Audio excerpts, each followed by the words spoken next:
इनके पद बंधन किए तुनाशत विघ्नयने।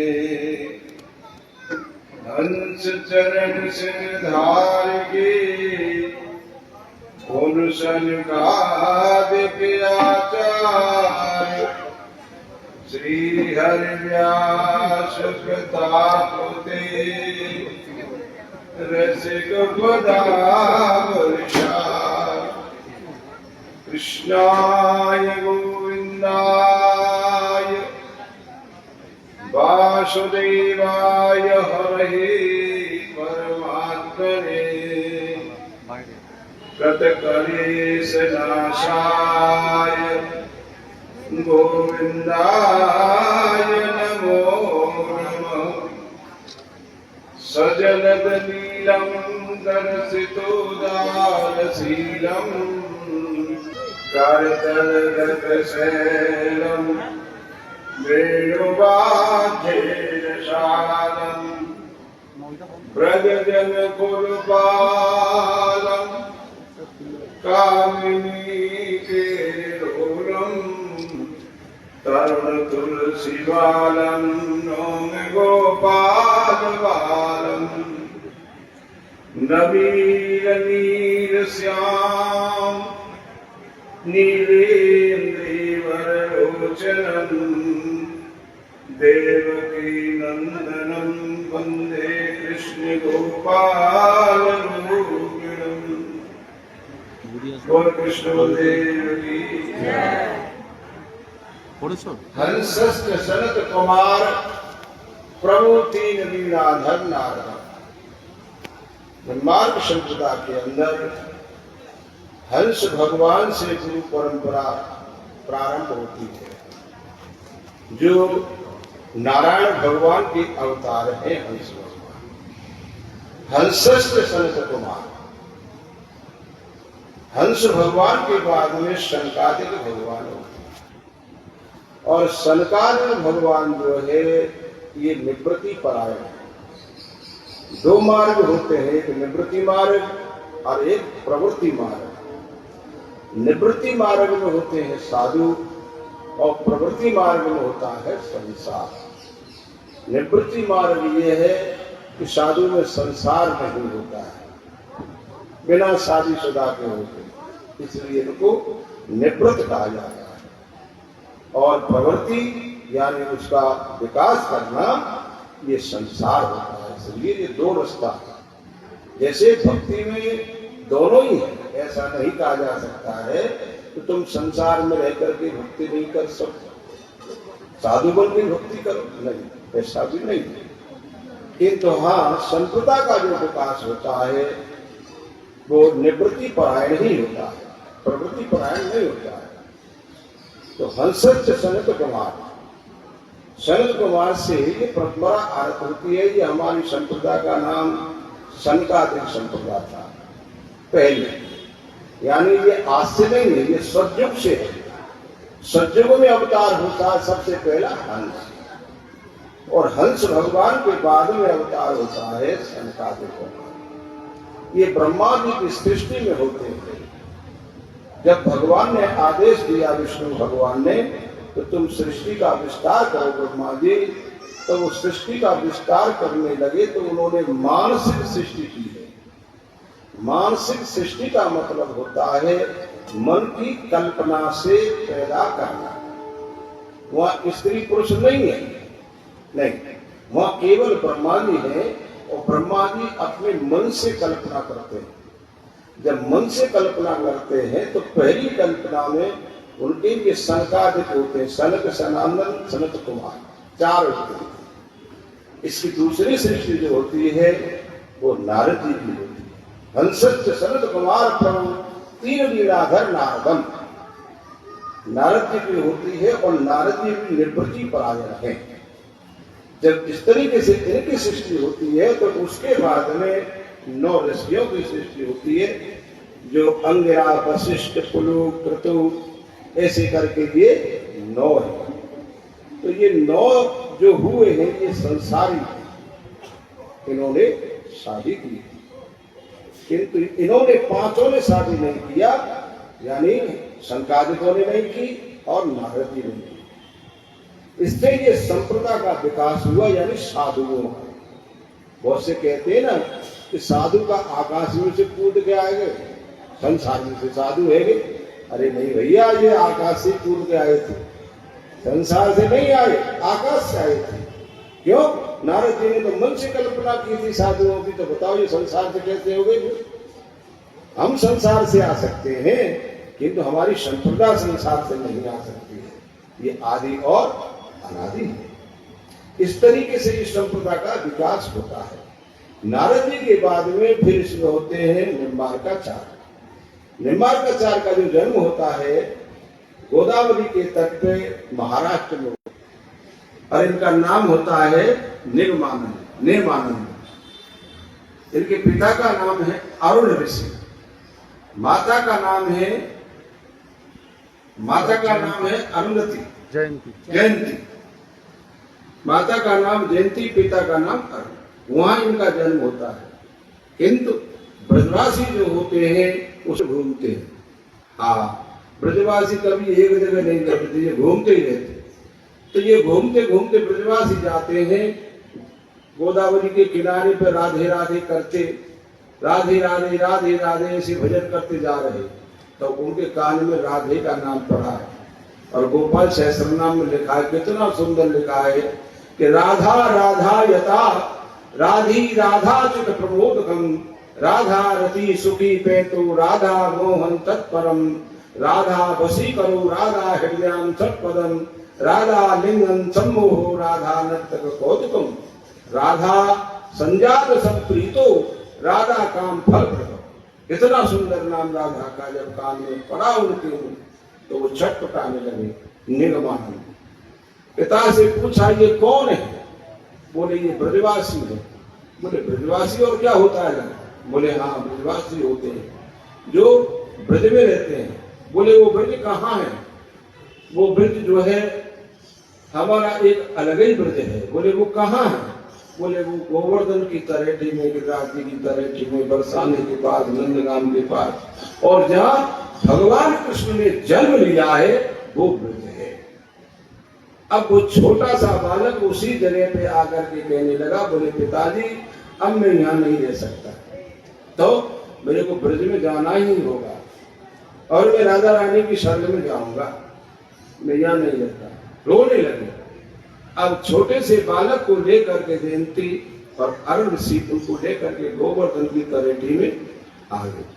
आकर के गोवर्धन की तरेठी में, आज भी इस गांव का नाम है नीम गांव।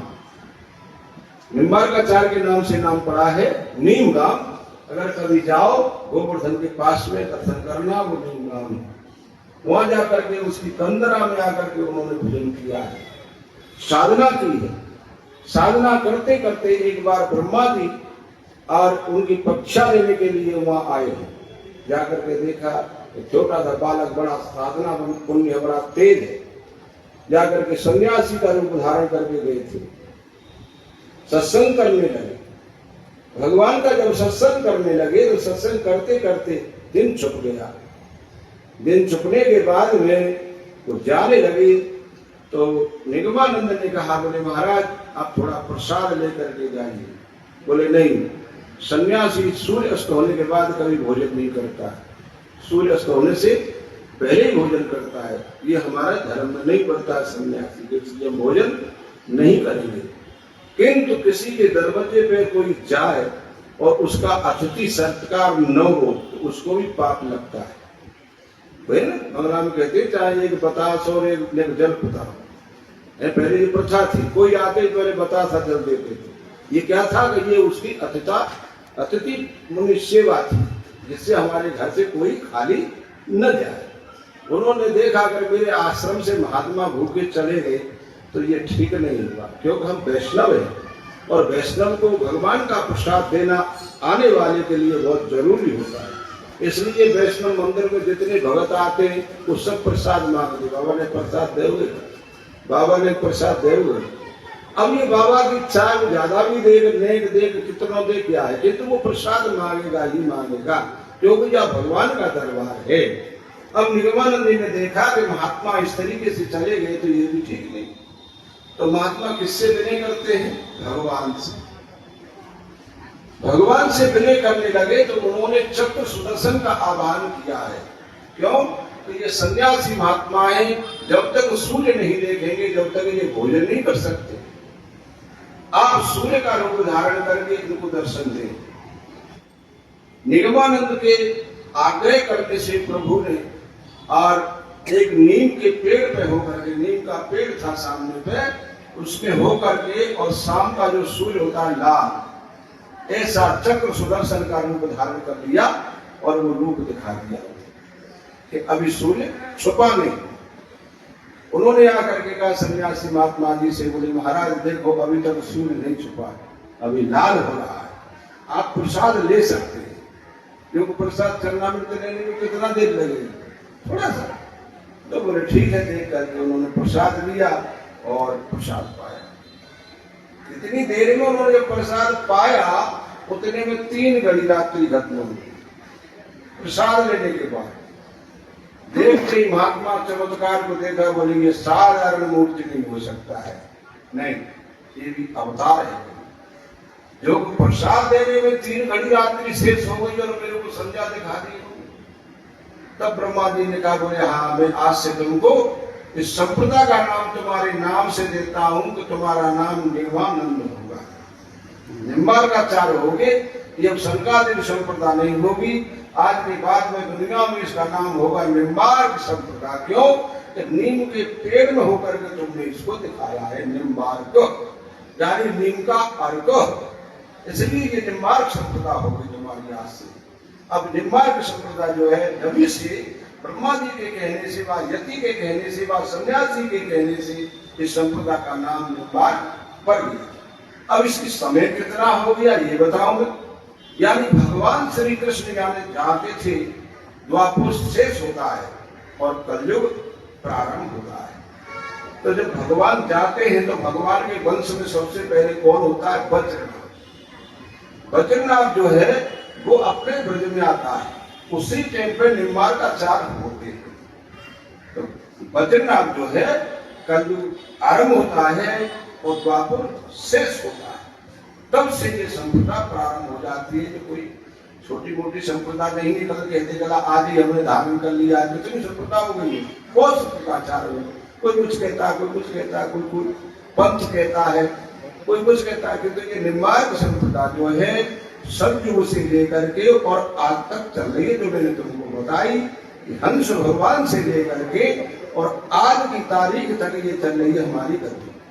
जो गद्दी नीम गांव में थी वही गद्दी की जो दूसरी गद्दी हुई वो सलेमाबाद में, जो आज के हमारे जो जगत गुरु आचार्य है वो सलेमाबाद में बनाते हैं, जबकि हमारी गद्दी नीम गांव में है, बड़ी गद्दी जहाँ निम्बार्काचार्य ने तपस्या की। किंतु अब कहोगे बाबा सलेमाबाद में कैसे हो गई? तो वहां हमारे महात्मा आचार्य जो है परशुराम देवाचार्य जी महाराज जाते हैं और परशुराम देवाचार्य जी महाराज ने वहां सलेमाबाद में गद्दी की स्थापना की, बहुत बड़ी गद्दी, इसलिए वहां सलेमाबाद के नाम थे। अब कहोगे सलेमाबाद नाम क्यों पड़ गया? निम्बार्काचार्य में सलेमाबाद क्यों?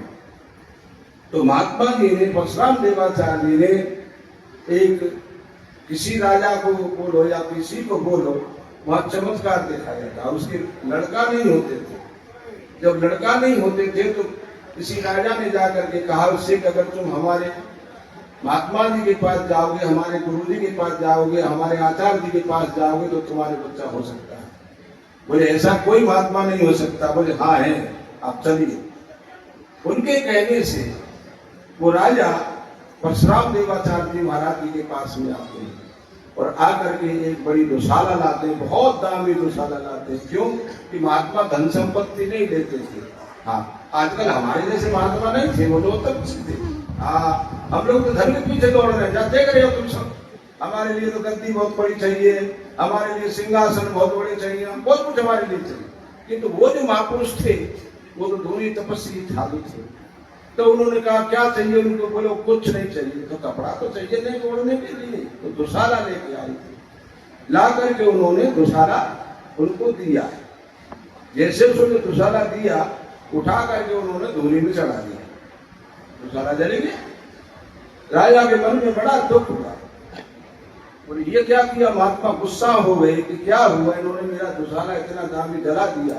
दुख हुआ, ये तो महात्मा तो जान जाते हृदय के भीतर की हिनाई पीछे जानते। बोले कि मन में ये हो गया। बोले अच्छा तुमको कष्ट हुआ है कि हाँ तुम्हारा दुशाला चाहिए? बोले हाँ। तो लो, उन्होंने चिमटा लिया और उस अग्नि में से दुशाला पे दुशाला, दुशाला पे दुशाला, 2 4 6 10 निकाल के फेंक दिए। ले छाटो तुम्हारा दुशाला कौन सा है? सब एक जैसे।